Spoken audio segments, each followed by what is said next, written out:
first of all, I must say that the teachers and schools need multiple sources of data, and standardized tests and international tests can provide some of the information.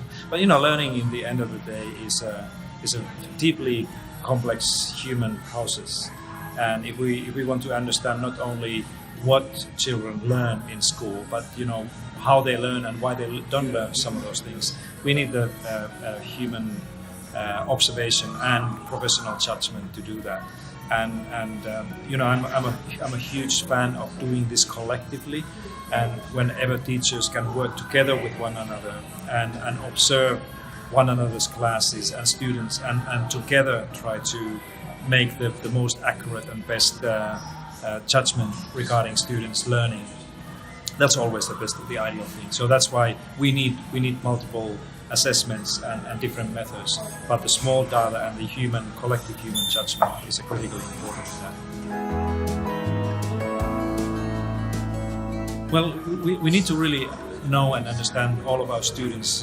Again, not only because of the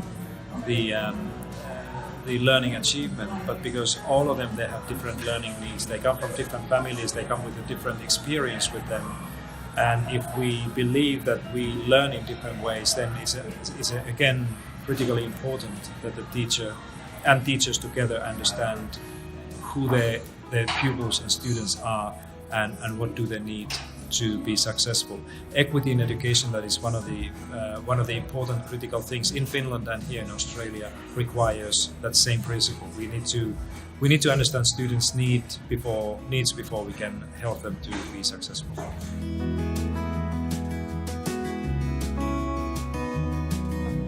Well, student-centered leadership is a set of leadership practices and capabilities which are derived from the research evidence about how leaders make a difference for student outcomes, whether those outcomes are social, academic, or cultural.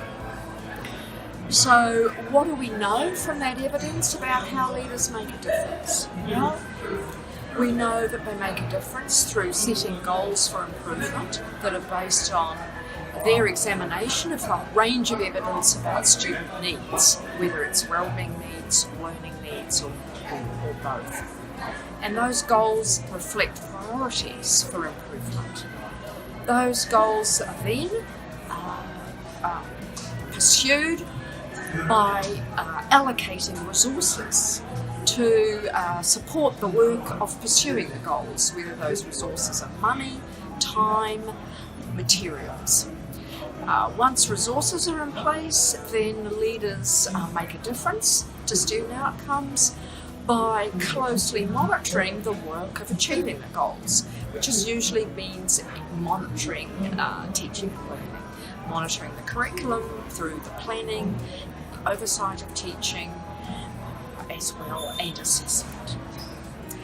Through that process, they will learn and discover some things that they and their teachers need to learn in order to help achieve those goals.